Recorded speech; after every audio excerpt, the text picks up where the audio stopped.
Hello everyone, कैसे हैं आप सब। एक बार पुनः शिव कोचिंग क्लासेस पर स्वागत है। उम्मीद करता हूं आप सब अच्छे होंगे, मस्त होंगे, बेहतर होंगे, आपकी पढ़ाई भी बेहतर चल रही होगी।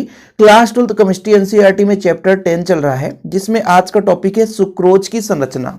इसके पहले हमने ग्लूकोज और फ्रक्टोज की संरचना कराई थी। उम्मीद करता हूं कि आप लोग देखे होंगे। आज आप लोग सुक्रोज की संरचना सीखोगे। सबसे पहले तो आप लोग ये समझो कि जब सुक्रोज टूटता है तो ग्लूकोज और फ्रक्टोज बनाता है। उसी प्रकार से ग्लूकोज और फ्रक्टोज जब मिलता है तो सुक्रोज बनाता है, एक दूसरे के अपोजिट है। तो ग्लूकोज का सूत्र होता है C6H12O6। फ्रक्टोज का भी वही सूत्र होता है। जब आपस में योग होते हैं बच्चों तो सुक्रोज का निर्माण होता है। देखिएगा, सुक्रोज में एक इकाई अल्फा डी ग्लूकोज और दूसरा इकाई बीटा डी फ्रक्टोज लेंगे। इसका मैंने आप लोगों को alpha D glucose, beta D glucose, alpha D fructose, beta D fructose का संरचना कराया था। उम्मीद करता हूं आप लोग सीख लिए होंगे। ये संरचना था बच्चों। ये इसकी संरचना मैं अभी आज भी लास्ट में बता दूंगा, समझा दूंगा। तो ये हमारा बच्चों बीटा डी ग्लूकोज, ठीक है, और ये हमारा है अल्फा डी ग्लूकोज, ठीक है। इसके बाद इसमें बीटा डी फ्रक्टोज लगता है। तो यहां पर देखिए, ये आपका अल्फा डी फ्रक्टोज है और ये बीटा डी फ्रक्टोज है। लेकिन जब इसको इधर लिख दें और इसको इधर लिख दें तो क्रम बदल जाता है। अभी मैं आपको पूरा विधिवत समझाऊंगा। देखिएगा, CH2OH यहां पे है। जब इसको हम इधर लिखेंगे, बीटा डी लेना है, इसको हम इधर लिखेंगे क्योंकि रिएक्शन कराना है, तो ये क्रम बदल जाएगा, नीचे का ऊपर हो जाएगा। वो पूरा हम सिस्टमेटिक ढंग से समझाएंगे। तो बच्चों आपको क्या लेना है, alpha D glucose. Alpha D glucose जो होता है वो आपका 6 सदस्यीय वलय होता है। चाहे बीटा डी ग्लूकोज, दोनों की बात करता हूं। जो ग्लूकोज की संरचना होती है वो 6 सदस्यीय होती है। और बच्चों जब फ्रक्टोज की बात करते हैं तो वो 5 सदस्यीय होता है। तो हमको क्या लेना है, alpha D glucose. Alpha D glucose लेना है, यानी ग्लूकोज। ये 6 सदस्यीय वलय है। 6 सदस्यीय वलय कैसे बनाएंगे देखिएगा, आप लोगों को याद नहीं करना पड़ेगा, थोड़ा समझिएगा। ऑक्सीजन है, बाकी 5 कार्बन है, तो एक कार्बन ये हो गया ऑलरेडी, ठीक है। और इस प्रकार से बच्चों, तो 1 2 3 कार्बन हो गए, ठीक है। यहां से आया तो ये चौथा कार्बन, फिर ये आपका 5वां कार्बन, और ये आपस में मिल गया। ये 6 सदस्यीय वलय है, ठीक है। कोई दिक्कत तो नहीं है। आपको क्या लेना है, अल्फा डी। अल्फा डी में क्या होता है बच्चों, जो OH होता है इधर नीचे और H ऊपर, फिर ये आपका H इधर और OH नीचे, ठीक। फिर ये बच्चों आपका OH और फिर H। पूरा हम आपको विधिवत समझा रहे हैं, HOH।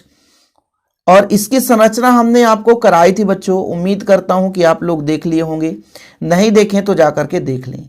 ये हमारा पहला कार्बन है, 1 2 3 4 5, ठीक है। और ये छठा कार्बन हो गया। यदि नंबरिंग करेंगे तो 1 2 3 4 5 और 6 कार्बन का, ठीक है। बाकी ये 6 सदस्यीय वलय, एक ऑक्सीजन 5 कार्बन से वलय बनाता है और एक ऑक्सीजन के सहयोग से।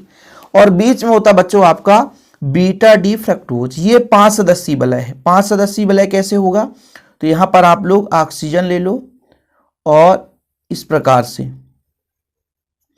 ठीक है, इस प्रकार से, फिर आप ऐसा कर दो, इसको भी ऐसा, और फिर इसको मिला दो। ये 5 सदस्यीय वलय बना लिया। आप ध्यान दीजिएगा, यहां से पहला कार्बन लेंगे तो CH2OH नीचे रहेगा, लेकिन कार्बन की संख्या का क्रम ही बदल दिए। क्रम हम इधर से ले रहे हैं, तो CH2OH इधर नीचे रहता, लेकिन दर्पण में उल्टा करेंगे तो प्रतिबिंब उल्टा दिखाई देगा। तो CH2OH हो जाएगा। यहां पर आपका होगा OH, ठीक है बच्चों। यहां पे आपका HOH रहेगा, ठीक। यहां पे कोई छेड़खानी नहीं।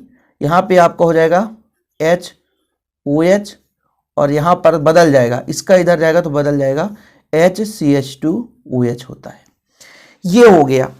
अब जो आपका ये था बच्चों कौन सा, अल्फा डी ग्लूकोज। तो यहां पर हम लिख सकते हैं अल्फा डी ग्लूकोज। आपको दिखेगा, अभी थोड़ा सा ध्यान दीजिएगा। ये आपका है बीटा डी ग्लूकोज। ये बच्चों बीटा डी ग्लूकोज मैं लिख रहा हूं, अभी नहीं दिख रहा, बाद में दिखेगा, चिंता मत करना। फिलहाल इतना क्लियर है कि अल्फा डी ग्लूकोज है, बीटा डी फ्रक्टोज था यार, ये तो ग्लूकोज लिख दिया मैं, यहां पर बीटा डी फ्रक्टोज है ये, ठीक है। इसको आप फ्रक्टोज लिख लेना, बीटा डी फ्रक्टोज, ठीक। अब होता क्या है देखिएगा, यहां का जो आपका H और OH, जैसे मान लीजिए यहाँ से मैं OH ले लिया और यहाँ से H ले लिया, यहाँ से H ले लिया, तो क्या बनाएगा, H2O बनाएगा। मतलब कहने का तात्पर्य हुआ यहाँ से -H2O बाहर हो गया। ठीक है, फिर से समझिएगा, ये आपका था अल्फा डी ग्लूकोज और ये बीटा डी फ्रैक्टोज। ये क्या है बच्चों, बीटा डी फ्रैक्टोज, ध्यान रखिएगा, अल्फा डी ग्लूकोज है, बीटा डी फ्रैक्टोज है। यहाँ से OH H के साथ निकल करके H2O बना लिया। ठीक है, तो अब इसका उत्पाद क्या बनेगा मैं यहाँ पे आपको बताता हूँ। यहाँ पे देखिएगा सेम रहेगा, कोई दिक्कत नहीं है। या कि नीचे भी मैं कर सकता हूँ, नीचे करके दिखाता हूँ बच्चों। यहाँ कुछ नहीं, 5 सदस्य है तो फटाफट 5 सदस्य आप, इसका 5 सदस्य, इसका 6 सदस्य है ना, तो कुछ इस प्रकार से आप 6 सदस्य बना सकते हैं ये। और यहाँ पर आपका क्रम ऑक्सीजन के साथ जुड़ेगा, बचेगा ऑक्सीजन। ठीक है, बाकी ये आपका कुछ इस प्रकार से। ठीक है, बाकी सेम रहेगा बच्चों। यदि आपका यहाँ पे क्या जुड़ा था, H था ना, H रहेगा। ठीक है, यहाँ पे CH2OH था, वही रहेगा। यहाँ पे देखो HOH था, सेम रहेगा। यहाँ पर OHH था, सेम रहेगा। यहाँ HOH था, सेम रहेगा। यहाँ CH2OH था, यहाँ H था, सेम रहेगा। यहाँ पे प्रोसेस H था, CH2OH था, सेम रहेगा। आपका बच्चों यहाँ पर H था, यहाँ पर OH सेम रहेगा। यहाँ पर OH था, H ये सेम रहेगा। ये बन गया बच्चों, यही है हमारा C12H22O11। ये देखो, ये हमारा है बच्चों क्या, सुक्रोज की संरचना। ये क्या है, सुक्रोज की संरचना। अब इसमें थोड़ा बहुत आप लोगों को कंफ्यूजन होगी, कोई दिक्कत नहीं है, हम आपको समझाएंगे। फिलहाल यहाँ से H2O निकल गया, बाकी सेम प्रोसेस है, कोई दिक्कत नहीं। इसको सेम मैंने उतार दिया है। यहाँ पे ऑक्सीजन जो बचा रहता है तो ऑक्सीजन के साथ दोनों जुड़ जाते हैं। अब जैसा कि आप लोगों को पता है कि ग्लूकोज का भी वही सेम सूत्र होता है और फ्रक्टोज का भी वही होता है, सेम होता है। ग्लूकोज होता है C6H12O6 और C6H12O6, टोटल दोनों होता बच्चों। तो H2O जब बाहर निकल गया तो C कार्बन की संख्या, हाइड्रोजन 12 12 24 होता, 2 निकल गया तो 22 बचता है, एक ऑक्सीजन तो आपका 11 बचता है। ये आपका सूत्र बच गया, मतलब यहाँ से आपका H2O बाहर हो जाता है। ये क्लियर है। अब थोड़ा सा इसके बारे में आपको समझा देता हूँ, आपको डाउट नहीं होगा। तुरंत बच्चों 2 मिनट का समय देना होगा आपको, 2 मिनट में आपको क्लियर हो जाएगा।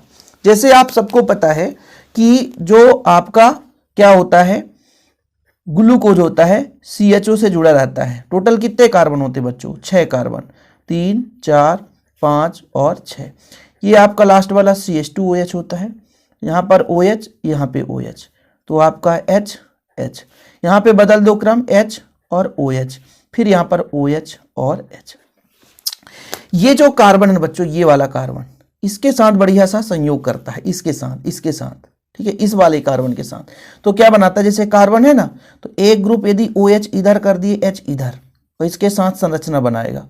ठीक है, देखिएगा 2 कार्बन, 3 4 5वें कार्बन के साथ बनाता है, छठा कार्बन आपका CH2OH, तो इसके साथ ऑक्सीजन के साथ ये बंध बनाता है। ठीक, ये चीज़ है। बाकी यहाँ पर देखो क्रम, देखो यहाँ पर OH है ना, तो OH रहने दो, H है तो H, फिर H OH OH H H, same है।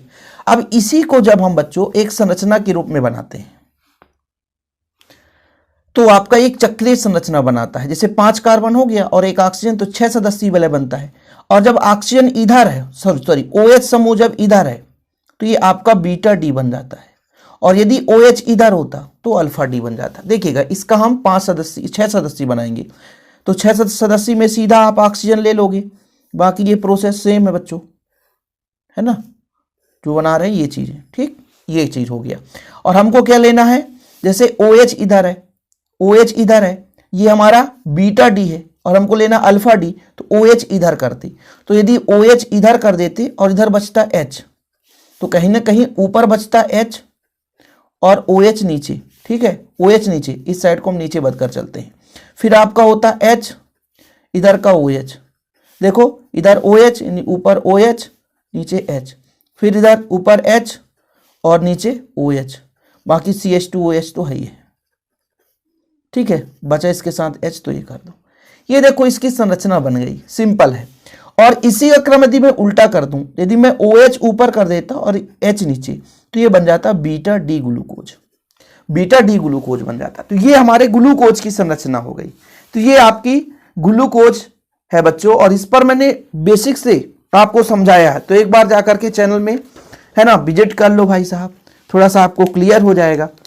बाकी 6 कार्बन है फ्रक्टोज का, देखो 6 कार्बन है, टोटल कितने हो गए 6। CH2OH रहता है, यहां पर OH रहता है, यहां पे OH, ये H, ये H, ये H, ये OH, सेम प्रोसेस है। यहां तक तो क्लियर है। और यहां पे जो आपका कार्बन है द्विबंध से जुड़ा रहता है, यानी यहां पे द्विबंध ऑक्सीजन और ये CH2OH हो गया। अब इसमें ये जो आपका कार्बन है ना, दूसरा कार्बन, ये इसके साथ बढ़िया बंध बनाता है। तो इस बार थोड़ा सा देखिएगा, ये कार्बन है रहने दीजिए, और बाकी ये कार्बन जो बच्चों ऑक्सीजन के साथ जुड़ता है, 1 2 3, ठीक है, और बाकी ये CH2OH है ही है। अब ये 5 सदस्यीय वलय बना लेता है। क्या बनाता है? 5 सदस्यीय वलय बनाता है। अब इसके साथ टोटल कितने कार्बन हो गए? 1 2 3 4 5, है ना, 5 हो गए बच्चों यहाँ पे। ठीक, अभी फिलहाल इतना क्लियर है। बाकी आपका ये H है तो H रहने दो, OH है, और फिर ये H है, फिर ये H है, ये आपका OH है। ठीक है, यहाँ तक क्लियर। तो ये ऑक्सीजन के साथ बंध बना लिया, एक CH2OH जुड़ा ही है, और भाई साहब एक OH यहां से चला गया, एक OH यहां से चला गया। ये आपका बन जाता बच्चों एक चक्रीय मॉडल। इसी को फिर हम चक्रीय रूप में दर्शाते हैं। यहां पर देखिएगा, तो यहां पर जो इधर है बच्चों, इसको ऊपर रखेंगे, इसको नीचे रखेंगे, तो 5 सदस्यीय बनाना है। ऑक्सीजन हो गया 5 सदस्यीय। देखिएगा, थोड़ा सा कंफ्यूज हो गए तो खत्म कहानी। देखो ये ऊपर है, ये OH ऊपर है, तो OH ऊपर, CH2OH। ठीक, फिर बच्चों OH ऊपर है, H इधर है, फिर OH और H, तो H ऊपर है, लेफ्ट साइड को मैं ऊपर लेकर चलता हूं तो समझाना मुझे आसान हो जाता है। फिर यहां पर CH2OH है, CH2OH कर दो और H कर दो, ये बन गया। ये हमारा है बीटा डी। क्या है बच्चों? Beta D. और इसी में जब हम अल्फा डी लेंगे, बीटा डी है, ध्यान रखिएगा बीटा डी, लेकिन कार्बन की संख्या यहां से लेकर चलते हैं, 1 2 3 4। लेकिन जब बच्चों कार्बन हम मान के चले यहां से लेकर चलते, तो फिर इसका अपोजिट हो जाता। इसका अपोजिट, अपोजिट में कैसे होता देखिएगा। ठीक, इसको जब इधर करते तो ये CH2OH ऊपर चला जाता, और OH वही चीज है, वही चीज है। बाकी सब सेम प्रोसेस है, कोई दिक्कत नहीं है। बाकी और किसी में छेड़खानी नहीं। ये आपका CH2OH है तो H CH2OH कर दिया, मतलब एक दूसरे के विपरीत हो जाते। बस ये आपका बीटा डी, ये भी है, ये भी है। इधर कार्बन की संख्या 1 2 3 और फिर आपका 4, यहां से होता 1 2 3 4 5 6, और इधर से नंबरिंग करेंगे 1 2 3 4 5 और ये 6। तो कहीं ना कहीं ये दोनों सेम है। नहीं तो बोल दो सर आप इसको नहीं लिए हैं, इस प्रकार से कहां से आ गया? बहुत लोगों के मन में डाउट रहता है ना, इसलिए बच्चों ये चीज यहां पे लिया गया है। आपके बुक में ऐसा डायग्राम नहीं मिलेगा, ऐसा डायग्राम मिलेगा बीटा डी फ्रक्टोज का, ऐसा डायग्राम मिलेगा बीटा डी फ्रक्टोज का। फिर आप इसको कैसे ले लिए? भाई हमने इधर से नंबरिंग किया तो ये सही है, जब इधर से नंबरिंग करेंगे तो थोड़ा सा बदलेंगे तो ये उल्टा हो जाता है। ध्यान ये रखना है आपको, क्लियर समझ में आ गया होगा इतने में। सुक्रोज की संरचना थी बच्चों, किसकी थी? सुक्रोज की।